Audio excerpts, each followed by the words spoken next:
네, 요즘처럼 이 평안 또는 이 평화라고 하는 말이 절실한 때가 없었던 것 같습니다. 러시아가 우크라이나를 침공하여 전 세계가 전쟁 속에 긴장감에 휩싸여 있습니다.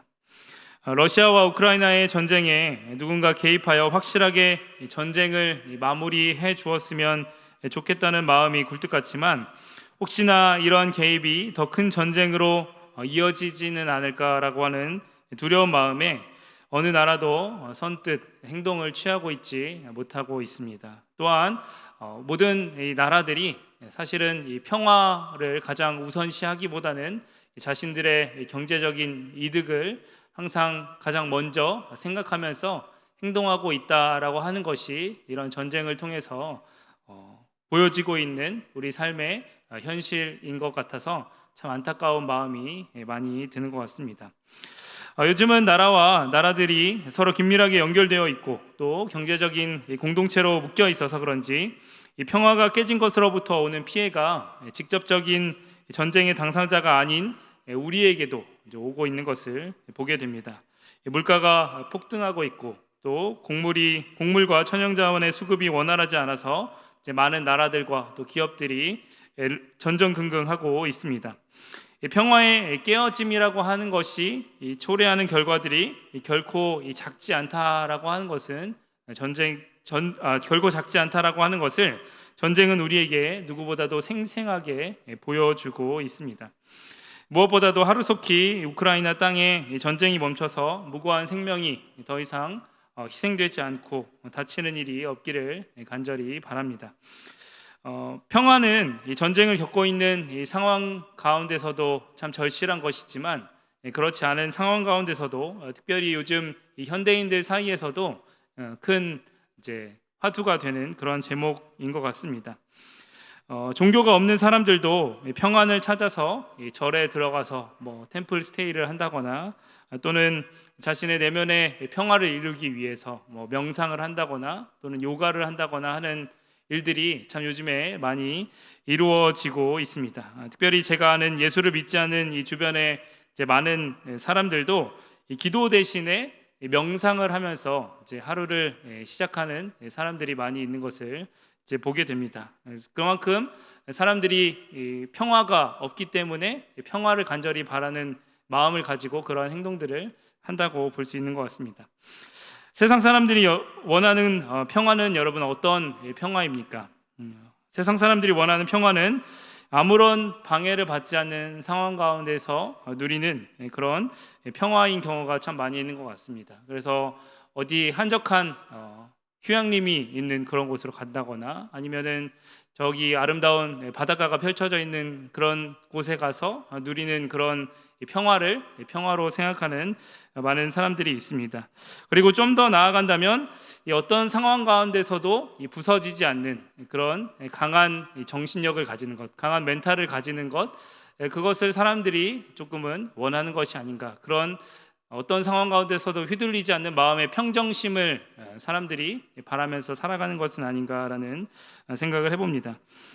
이러한 평화의 모습은 외적인 상황의 변화에 따라서 때로는 너무나도 많은 영향을 받게 됩니다. 그래서 내 주변의 환경이 평화를 이룰 수 없는 상황 가운데 놓여 있지 않다고 한다면 쉽게 깨질 수 있는 평화를 모든 사람들이 바라는 경우가 있고, 또한 그것에서 이제 좀 더 나아간다고 한다면 어느 정도 상황 가운데서도 잘 견뎌낼 수 있는 그런 강한 정신력을 가지는 것을 사람들이 바란다라고 말할 수 있습니다. 하지만 오늘 예수님께서 우리 가운데 주시는 이 평화라고 하는 것은 우리의 환경과 조건이 바뀜에 따라서 변화되는 그런 평화가 아니고, 또한 이 내면의 정신적인 수양을 통해서 우리 가운데 이루어지는 그러한 평화는 아니다라고 말할 수 있습니다. 그것은 관계적인 평화라고 할 수 있는데, 우리가 하나님과의 관계 안에서 누리게 되는 그러한 평화에 대해서 예수님께서는 오늘 우리에게 말씀해 주시고 그러한 평화를 주시겠다고 우리에게 말씀해 주고 계십니다. 오늘 우리가 함께 말씀을 살펴봄으로써 하나님께서 우리에게 주시려고 하는 그 평화는 무엇인지 함께 살펴보았으면 좋겠습니다. 다 같이 26절, 27절 말씀 함께 같이 읽어보도록 하겠습니다. 26절, 27절 말씀 시작. 보혜사 곧 아버지께서 내 이름으로 보내실 성령 그가 너희에게 모든 것을 가르치고 내가 너희에게 말한 모든 것을 생각나게 하리라. 평안을 너희에게 끼치노니 곧 나의 평안을 너희에게 주노라. 내가 너희에게 주는 것은 세상이 주는 것과 같이 아니하리라. 너희는 마음에 근심하지도 말고 두려워하지 말라.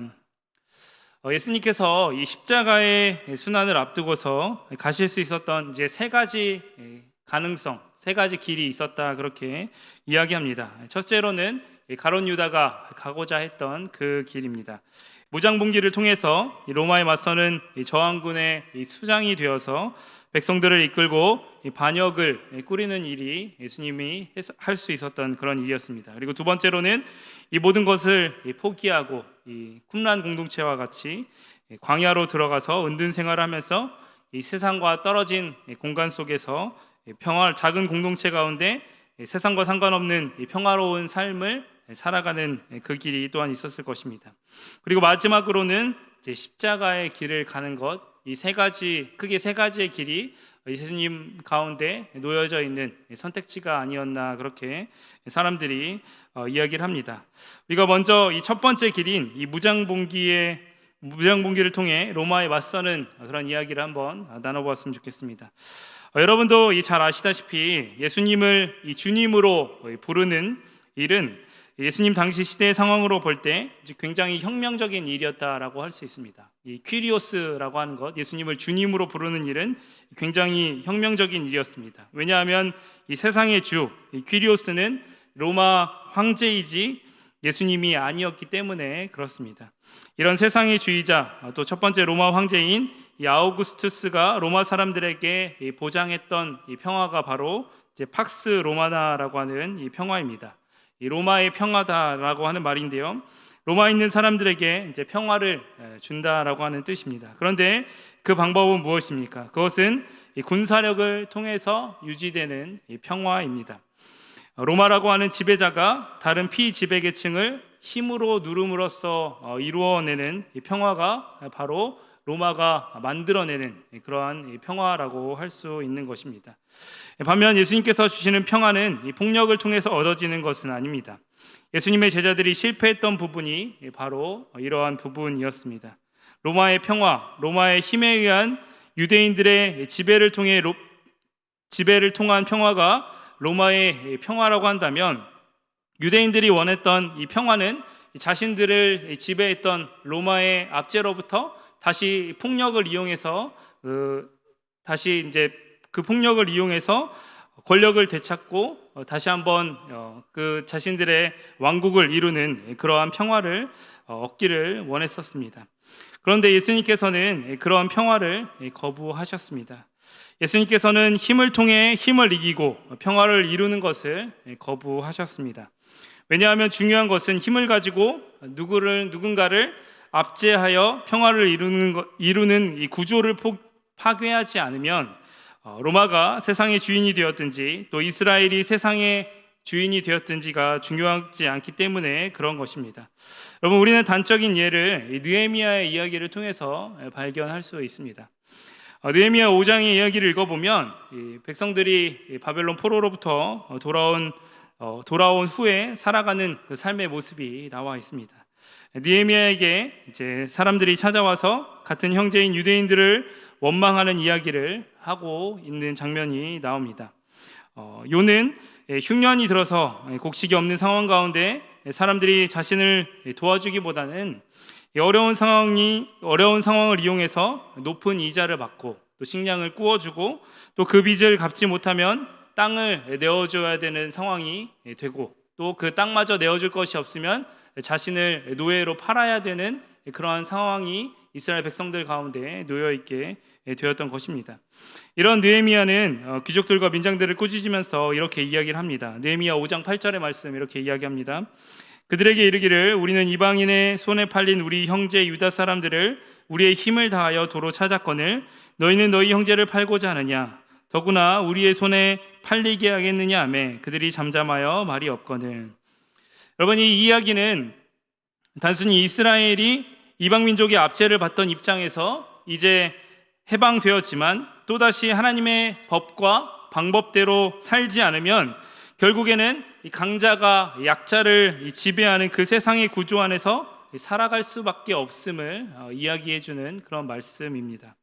그래서 이스라엘이 로마의 압제로부터 벗어나서 자신들이 폭력으로 그것을 누르고 다시 한번 지배자의 계층에 올라간다고 할지라도 지배자가 이 피지배 계층을 억누르는 이 구조를 파괴하지 않는 한, 그 구조가 계속되는 한 하나님께서 우리에게 주시고자 하시는 그 평화를 이룰 수 없기 때문에 예수님께서는 그 길을 거절하셨다고 하는 것입니다.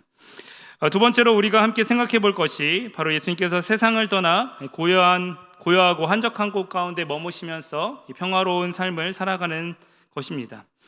이 삶은 이 본인의 평화를 유지하면서 살아갈 수는 있을지 모르지만 세상 모든 사람들에게 평화를 주는 길은 아니었습니다. 이러한 평화는 무능한 평화라고 말할 수 있습니다. 그리고 상황의 지배를 받는 평화입니다. 평화로운 상황이 주어졌기 때문에 찾아오는 평안인 것이죠. 하지만 아까도 말씀드렸듯이 예수님께서 제자들에게 평화를 주시는 상황은 십자가를 앞둔 그런 상황이었습니다. 그렇기 때문에 예수님께서 원하시는 평화는 지금 말했던 그런 평화의 방법이 아니라 바로 어떠한 상황 가운데에서도 정말 이 고통과 고난이 기다리고 있는 그런 상황 가운데서도 누리는 이 평화를 예수님께서는 제자들에게 주시기를 원하신다라고 하는 것을 우리가 말씀을 통해 알 수 있습니다. 여러분, 그렇다면 마지막으로 십자가의 길을 선택하신 예수님께서 제자들에게 주시려고 하셨던 그 평화는 어떤 평화인 것일까요? 예수님께서는 평화를 주신다고 제자들에게 말씀하시면서 근심하지도 말고 또 두려워하지도 말라라고 그렇게 말씀하고 계십니다. 여러분, 이 말씀은 오늘 말씀이 속해 있는 요한복음 이 첫 장의 14장 첫 구절의 말씀과 맞닿아 있습니다. 14장 1절 말씀 이렇게 이야기합니다. 너희는 마음에 근심하지 말라. 하나님을 믿으니 또 나를 믿으라. 여러분, 평화 그리고 근심하지 말라, 또 하나님을 믿으니 나를 믿으라라고 하는 이 세 단어가, 세 구절이 동일한 선상에 놓이게 되고 있는 것을 볼 수 있습니다. 하나님을 믿게 될 때 근심 걱정을 하지 않게 되고 또한 마음에 우리 가운데 평화가 찾아올 수 있다라고 그렇게 예수님께서 말씀하고 계시는 것입니다. 예수님께서 가지고 계시며 또 제자들에게 주려고 하시는 평화는 바로 하나님을 믿음으로써 주어지는 평화입니다. 하나님을 신뢰할 때 생기는 평화입니다. 예수님께서 비록 자신이 십자가를 지시고 고난을 당해야 하는 상황 가운데 놓인 것을 알고 계셨음에도 불구하고 평안을 누릴 수 있었고, 또 그것은 이제 예수님께서 놓여 있는 상황이 평화로운 상황이기 때문이 아니라 예수님께서 가시는 이 십자가의 길이 하나님께서 자신에게 가라고 하신 길이라는 것을 알고 계셨던 것과, 또한 하나님께서 그 고난을 넘어서 예수님을 다시 살리실 것이라고 하는 사실을 신뢰하고 계셨기 때문에 예수님께서 가질 수 있었던 평화였다라고 하는 것입니다. 상황과는 관계없이 하나님과의 관계 안에서 누리고 계셨던 평화를 예수님께서는 제자들에게 주시겠다 말씀하십니다. 성경이 말하는 평화는 우리의 삶 가운데 고통과 환난과 어려움이 없기 때문에 찾아오는 것이 아니라 우리의 삶이 얼마나 하나님의 뜻과 일치하고 있는지에서 오는 평안이다라고 말할 수 있습니다. 하나님의 뜻을 따라 살고 우리의 삶을 하나님의 뜻 가운데 온전히 맡길 때 찾아오는 평안이 바로 예수님께서 우리에게 허락하기를 원하시는, 그리고 주기를 원하시는 평안이라고 하는 사실입니다. 여러분, 우리가 우리 삶 가운데 고통과 어려움과 환난과 역경이 없기를 바라는 사람이 되는 것이 아니라 우리 삶 가운데 나의 뜻과 나의 어떤 욕망과 욕심 때문에 우리 삶 가운데 근심 걱정이 있는 것이 아니라 우리의 삶이 하나님의 뜻과 일치함으로 인해서 우리 삶 가운데 예수님께서 주시는 평안이 있을 수 있는 저와 여러분들의 삶이 될 수 있기를 바랍니다. 우리가 이 평안에 대한 더 깊은 이해를 갖기 위해서는 이 구약의 말씀과 또 신약의 말씀을 좀 살펴볼 필요가 있습니다. 함께 살펴볼 평화에 관한 두 말씀은 이사야서의 말씀과 에스겔서의 말씀인데요. 먼저 이사야서의 말씀을 여러분들께 읽어드리도록 하겠습니다. 이사야서 52장 7절에서 8절 말씀입니다. 좋은 소식을 전하며 평화를 공포하며 복된 좋은 소식을 가져오며 구원을 공포하며 시온을 향하여 이르기를 내 하나님이 통치하신다 하는 자의 산을 넘는 발이 어찌 그리 아름다운가. 내 파수꾼들의 소리로다.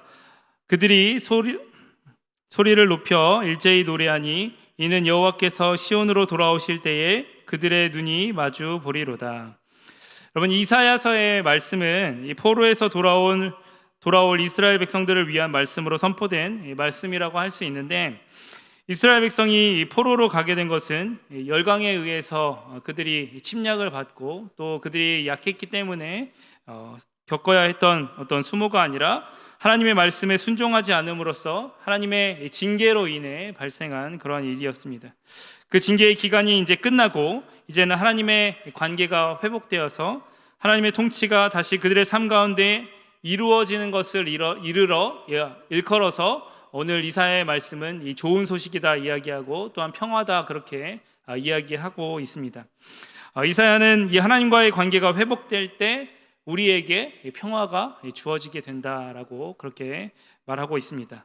또 에스겔서 38장 26절 27절 말씀입니다. 내가 그들과 화평의 언약을 세워 영원한 언약이 되게 하고 또 그들을 견고하고 번성하게 하며 내 성소를 그 가운데에 세워서 영원히 이르게 하리니 내 처소가 그들 가운데에 있을 것이며 나는 그들의 하나님이 되고 그들은 내 백성이 되리라. 하나님께서 이 화평의 언약을 세우시고 또 이스라엘 가운데 거하시게 되는 비전이 에스겔의 비전인데, 여기서도 이 평화는 이 하나님과의 관계의 회복에 있음을 알 수가 있습니다. 이제 신약의 말씀으로 넘어가서 예수님께서 부활하셔서 제자들에게 찾아와서 하신 말씀을 우리가 한번 살펴보았으면 좋겠습니다. 요한복음 20장 19절 말씀입니다. 이날 곧 안식 후 첫날 저녁 때에 제자들이 유대인들을 두려워하여 모인 곳에 문들을 닫았더니 예수께서 오사 가운데 서서 이르시되 너희에게 평강이 있을지어다. 여러분, 예수님께서 왜 제자들에게 평강이 있을지어다 이렇게 말씀하신 것일까요? 그것은 어떻게 보면 이 이스라엘 사람들이 샬롬이라고 이제 인사를 했기 때문에 그런 단순한 인사로 그렇게 하신 것입니까? 그것이 아니라 예수님께서 십자가의 죽으심을 통해서 우리와 하나님과의 관계의 화해를 이루셨기 때문에 그런 것이다라고 하는 것입니다.